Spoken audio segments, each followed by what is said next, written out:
Стружани дишат отров.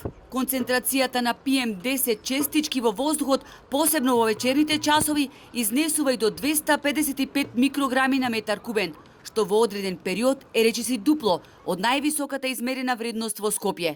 Со ова се обистинија стравувањата на Стружани, дека струга ќе се најде на врвот на најзагадени градови во Македонија. Сведоци сме дека загадувањето е се поизразено и дека резултатите од неговото негативно влијание сите го чувствуваме подеднакво. Да, сите имаме перцепција дека тука ни е езерото, тука се планините и дека она што го дишеме како воздух е нешто што е чисто и во рамките на дозволеното, меѓутоа мерењата го покажуваат спротивното. И додека туристичките работници тријат раце, оти новогодишно, двата туристички центри, Охрид и Струга, ќе бидат полни, највеќе со домашни гости, кои токму поради загадениот воздух бегаат од метрополата, експертите алармираат подитно инспекцијските служби да излезат на терен и да ги откријат главните загадувачи кои ја трујат Струга. Значи, општината има обврски да преземе мерки во насока на идентификација на потенцијалните извори на загадување. И тоа согласно закон треба да го направи.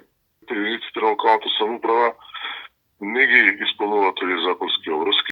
Македонија е енергетски сиромашна земја, што значи дека енергетската сиромашност на населението не дозволува соодветен начин на користење на ресурсите за загревање на домовите.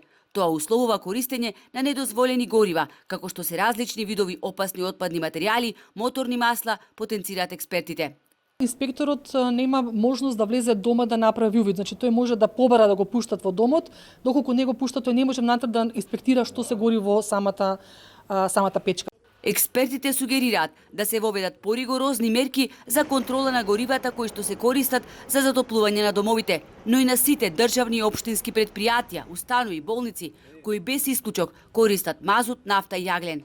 Државата во овој момент, велат, за жал не обезбедува соодветни решенија за спас од загадениот воздух, кој е опасен дури во градовите на брегот на Охридското езеро, посебно во Струга, каде се потешко се дише.